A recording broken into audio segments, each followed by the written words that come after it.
తెలంగాణ అసెంబ్లీలో బడ్జెట్ పెట్టిర్రు. Deputy CM ఆర్థిక మంత్రి భట్టి సారు బడ్జెట్ను ప్రవేశపెట్టిర్రు. సీఎం సారు, మంత్రులు, ఎమ్మెల్యేలు, ఎమ్మెల్సీలు అన్ని పార్టీల లీడర్లందరూ సభకు హాజరైనరు.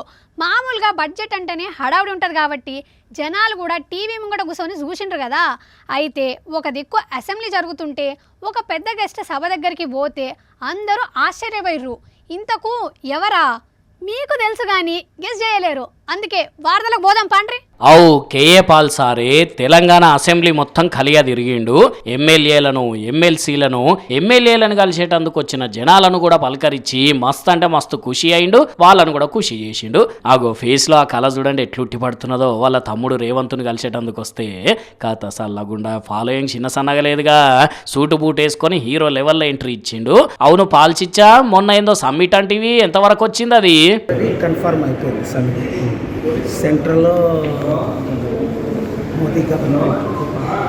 ఓహో, అదే విషయం మాట్లాడేందుకు వచ్చినవా?